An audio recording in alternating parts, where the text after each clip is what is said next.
Coba Anda bayangkan situasi ini ya. Anda lagi jalan buru-buru di trotoar, mau ngejar kereta atau bis gitu, terus tanpa sengaja koin Rp1.000 Anda jatuh.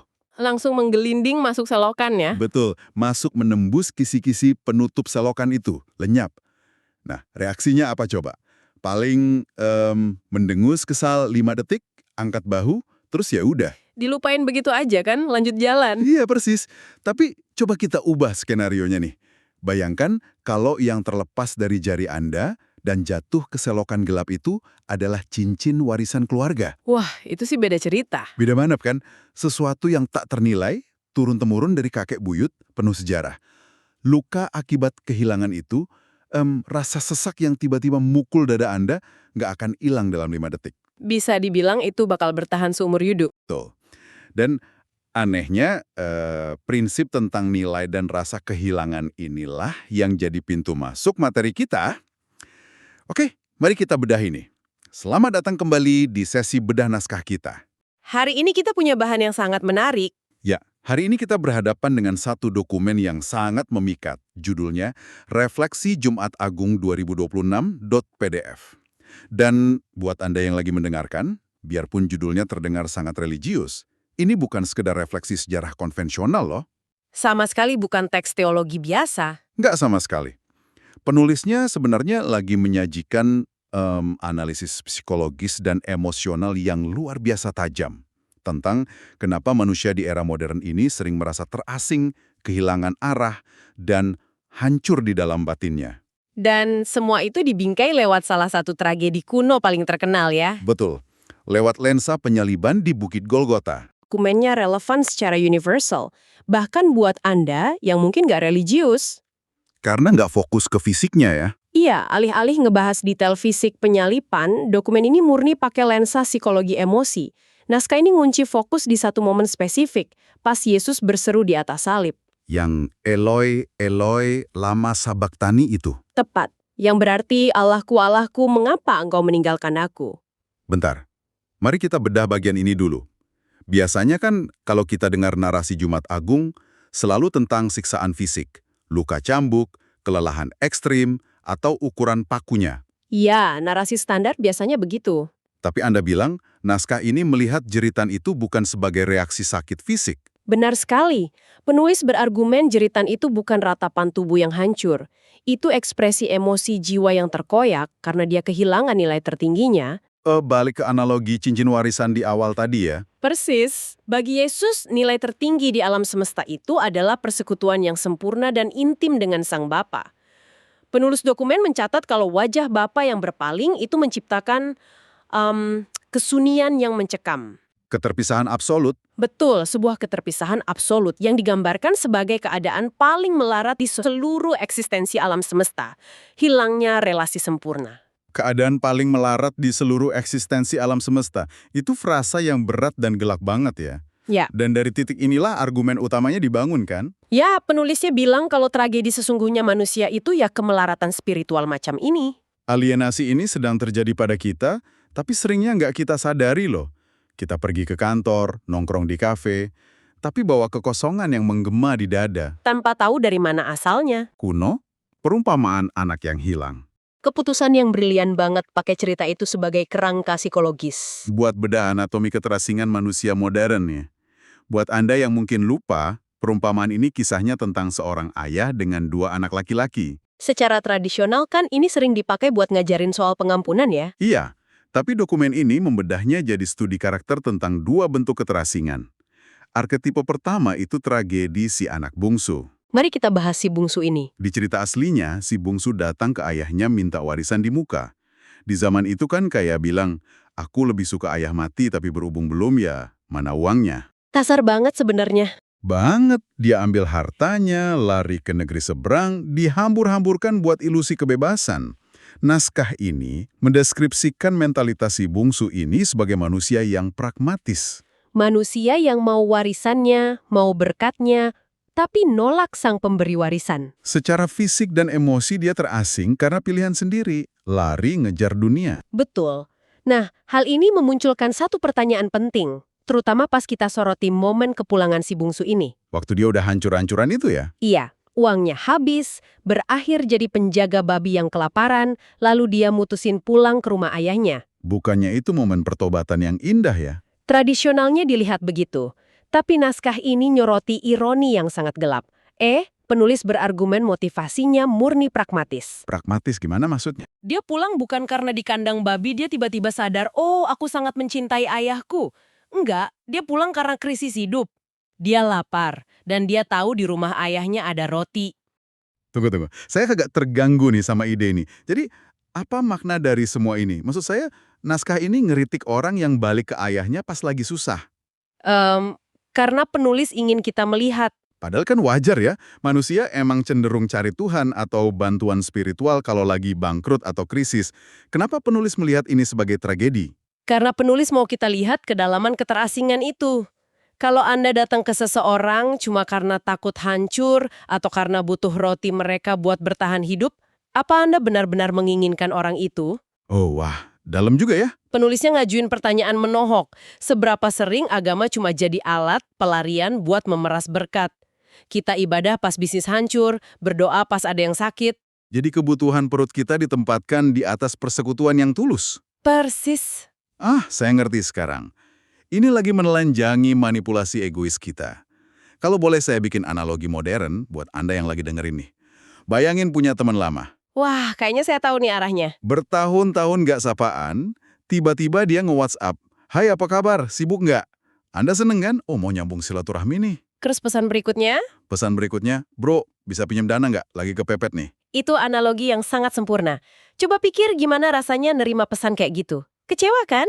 Merasa dimanfaatin banget. Kita seketika tahu dia nggak peduli sama kita. Cuma butuh dompet kita. Itulah esensi keterasingan si bungsu. Dia nyari berkat bapaknya, tapi enggan menatap wajahnya. Orientasinya murni transaksional demi bertahan hidup.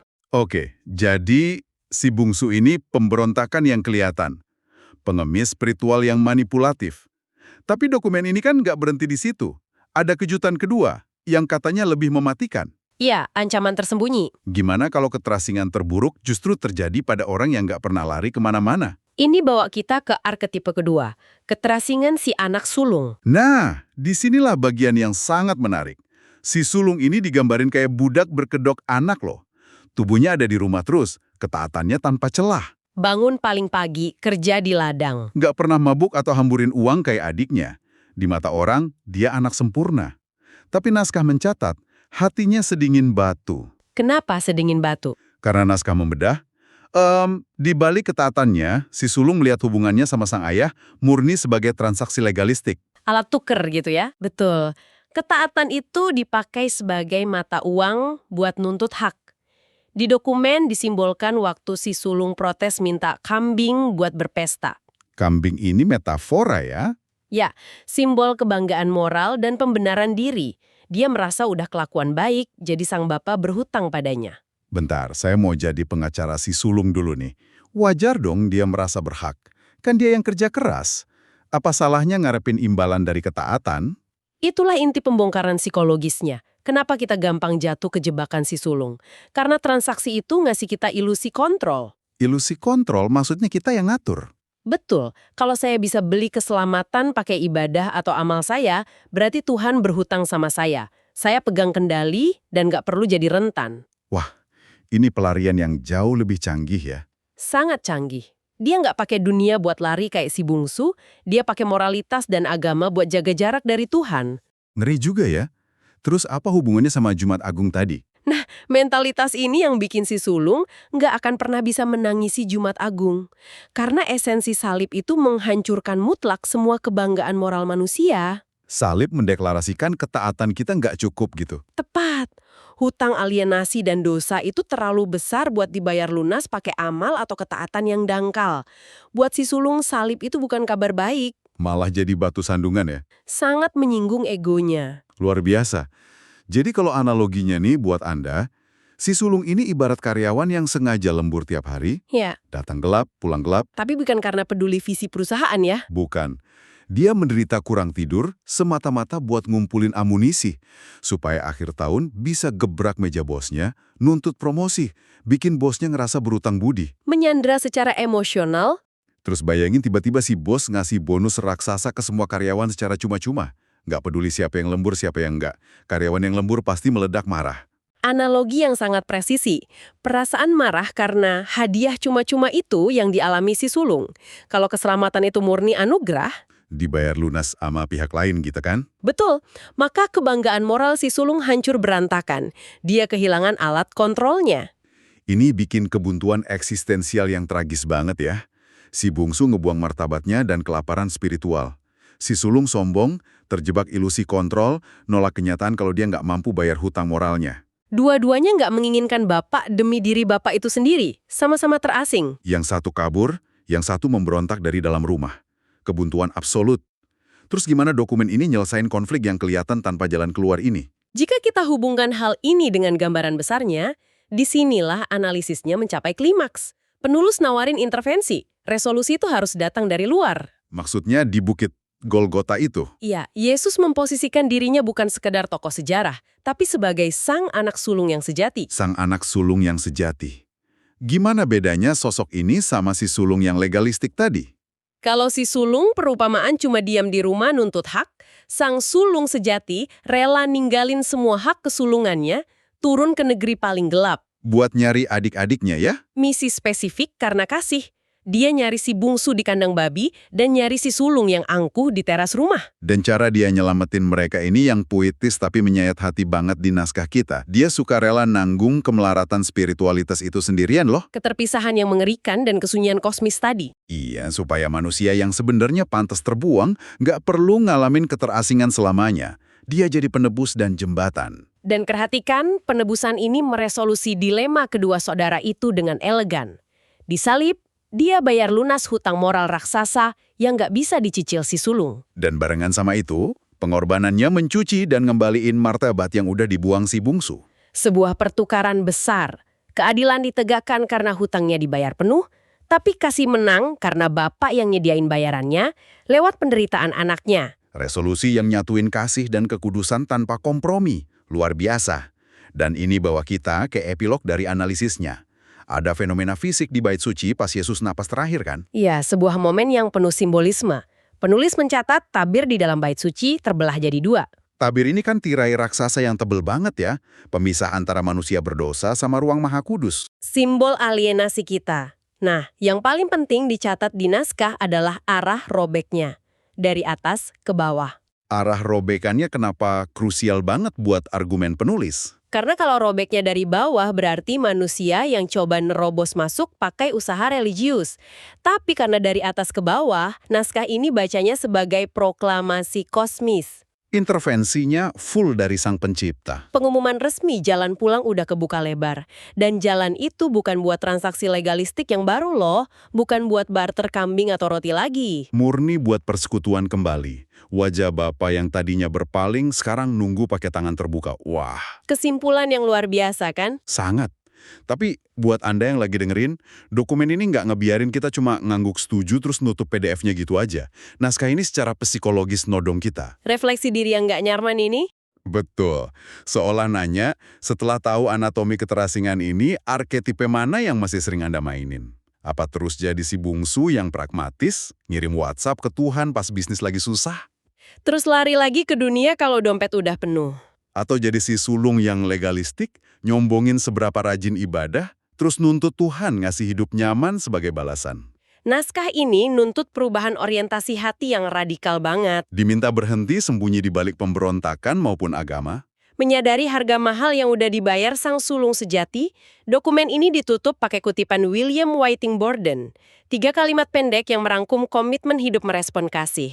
Kalimat pertama, no reserves. Tidak ada yang ditahan karena semua milik kita udah ditebus. No retreats. Tidak ada langkah mundur karena ilusi dunia si bungsu itu kosong. Dan no regrets. Tidak ada penyesalan karena nggak ada nilai yang lebih tinggi dari persekutuan sama Bapa. Nggak ada yang ditahan, nggak ada langkah mundur, nggak ada penyesalan. Komitmen buat ngeruntuhin tembok keterasingan kita sendiri. Ya, kita udah bedah lapisan-lapisan emosional yang sangat mendalam dari naskah ini. Tapi sebelum kita akhiri, saya mau ninggalin satu pikiran provokatif nih. Sesuatu buat Anda renungkan sendiri, di jalan atau di sela pekerjaan. Silakan. Hari ini kita udah lihat kalau tabir kosmis itu udah terbelah permanen, biar kita berhenti dari mentalitas transaksi. Nah, pertanyaannya, kalau di tingkat yang paling sakral aja kita diajak berhenti transaksi, lalu kenapa dalam keseharian kita sekarang, kita masih aja sering pakai mentalitas untung rugi dan nuntut hak ke orang-orang yang paling kita cintai di dunia ini? Pertanyaan yang akan terus bergema itu. Biar jadi renungan kita semua. Sampai jumpa di sesi bedah naskah selanjutnya.